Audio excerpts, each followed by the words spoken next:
basic gameplay. And that's exactly what we're learning to program in this prototype. Non-player animals will spawn at random locations, and it's up to the player to use their food launching ability to feed those animals. Even though we are programming one particular type of game in this unit, you'd be amazed at how far these skills will take you. Just about every great classic game ever made draws on these fundamental ingredients of basic gameplay. So let's start creating.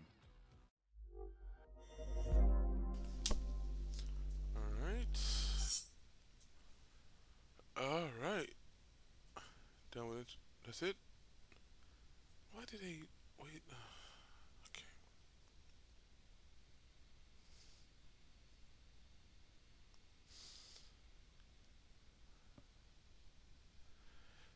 Wow. Okay. Lesson 2.1. 10 XP, 1 hour. Player positioning. Alright, let's do this. I think after 2.1 we're going to be done for the day. And we'll focus on 2.2 tomorrow. Alright, let's do what we can. Summary, overview. You will begin this unit by creating a new project for your second prototype and getting a basic player movement working. You will first choose which character you would like, which types of animals you would like to interact with, and which food you would like to feed those animals.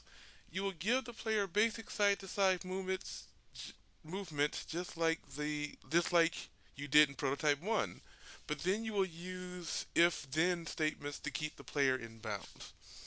I am glad I took programming because I know if and if-then statements. Project outcome. The player will be able to move left and right on the screen based on the user's left and right key presses, but will not be able to leave the play area on the other side. So let's download the starter files.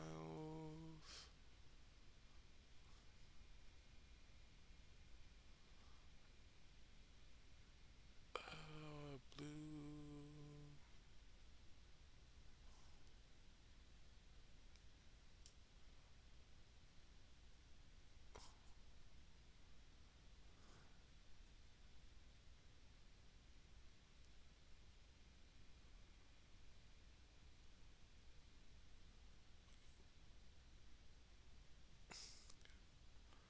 Alright, let's take a look at the overview video.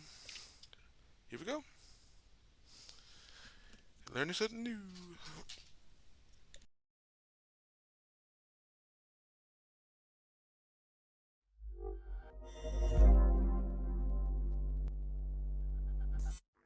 This prototype is all about feeding hungry animals. So the first big decision to make is what kind of animals you want to feed and what you want to feed them. Do you want to feed an apple to a chicken? Do you want to feed a steak to a dog? Want to feed some pizza to a moose? All of that and more is possible. But if we want to be able to chase all of these animals to feed them, the player is going to need some basic movement. So by the end of this lesson, you'll have a player, some food, and some animals in the scene, with the ability to move the player left and right. Moving the player left and right will be easy. We'll use the same technique we did in the driving simulator to move the car. Here's the twist though. Unlike that car, which we could drive off the edge, we don't want the player to be able to leave the edge of this screen. So to prevent this from happening, we'll use something called an if statement.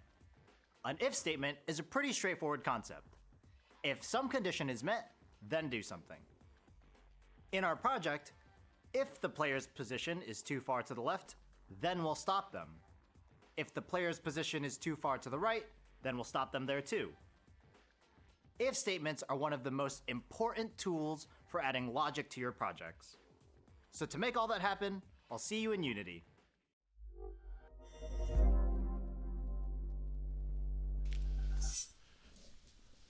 Alright, let's get to our first lesson. Oh boy, boop, boop, boop, boop, boop. Alright, create a new prototype for project for two. Okay. Watch, then do. The first thing we need to do is create a new project and import the prototype 2 starter files.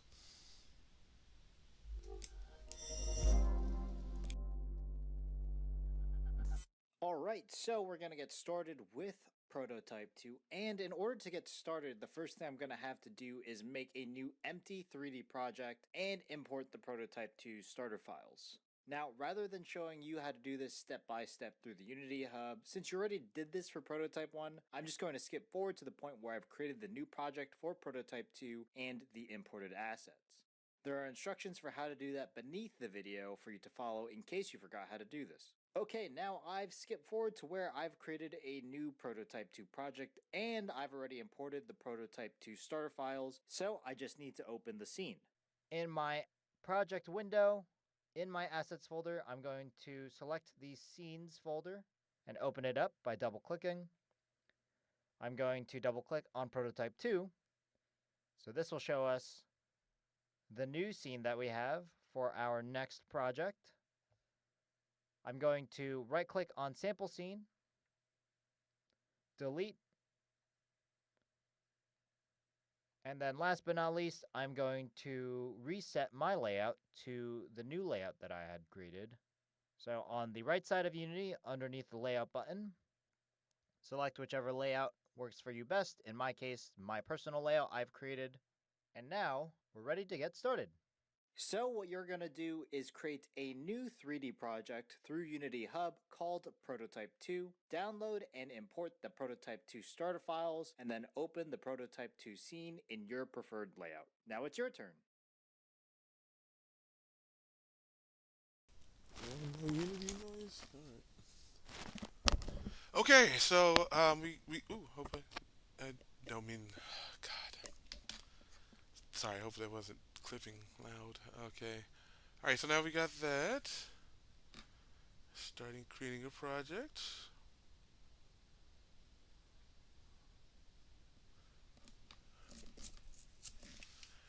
Let's see. Remember everything that we need to do.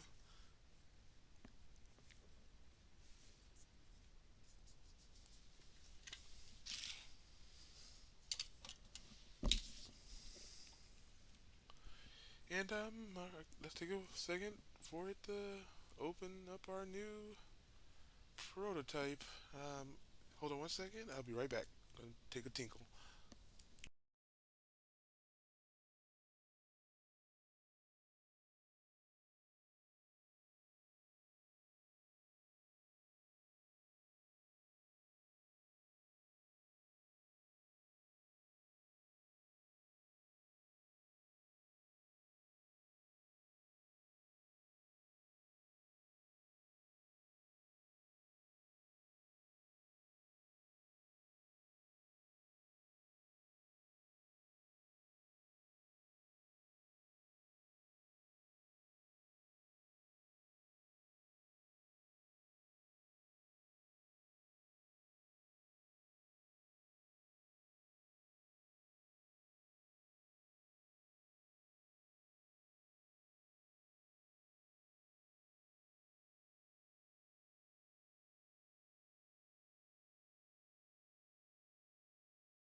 Okay, I'm back. And oh boy, we're still importing. Oh boy. Okay. Okay, here we go. Okay, now I gotta import the assets. Create. No. Import package. That's right. Custom package. Go up. Go up. Prototype 2. Prototype 2 starter files. Okay. Okay. Open. And then the box comes up with the checklist. There we go. Import. And we should have the. Oh, okay.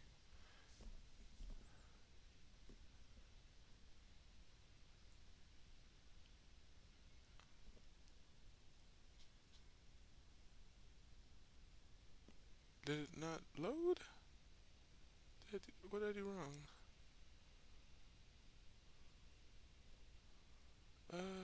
Packages.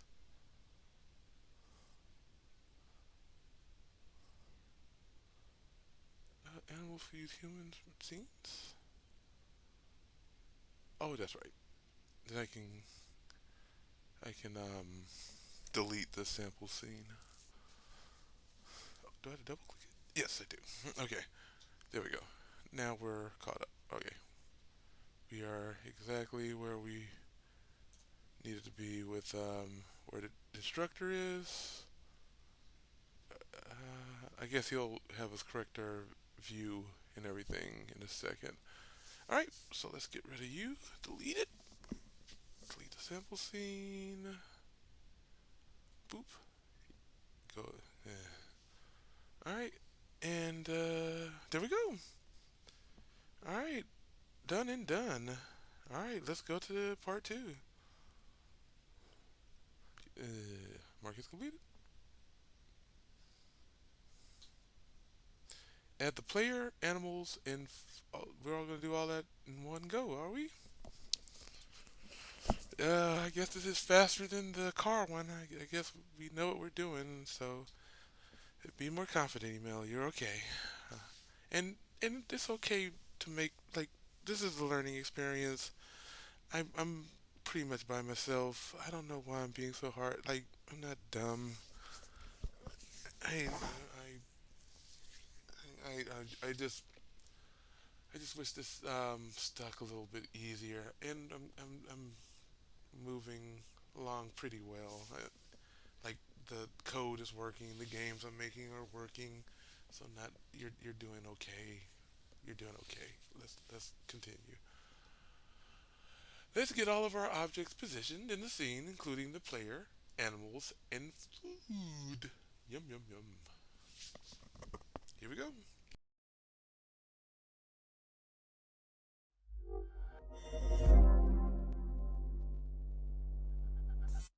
Alright, so we've got our scene set up here, and you can see it's pretty empty. There's nothing really happening aside from this background down here that you can see.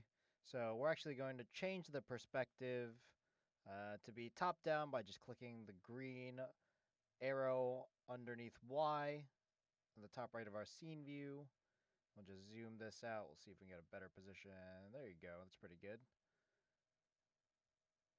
Now, what we're going to do is we're going to go in and add some things to the scene to just make it a little bit more alive. So we're going to go into our course library here, and we're going to click on the down arrow so that we can expand all of the different folders inside. And then if we click on the expand arrow next to humans, you can see we have all of these different options here. And if you want to get a preview of these characters, what we can actually do is on the bottom right of Unity, you can see this little tag down here that says Simple Farmer. So if we just drag this up, you can actually see that we can have a little preview of our character here. So we have a farmer's daughter, we have the farm wrangler, we have one of the wives. So I think I'm just going to go with wife brown here with this nice brown hat. So what we're going to do is we're going to left click drag the wife directly into the hierarchy above it.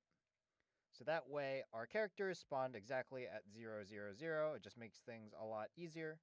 And now what we're going to do is we're going to go and drag in some animals. So if we expand the animals folder, we see we have a lot of different options. We have some dogs that we can choose from. We have farm animals, and we have forest animals. Now, the animals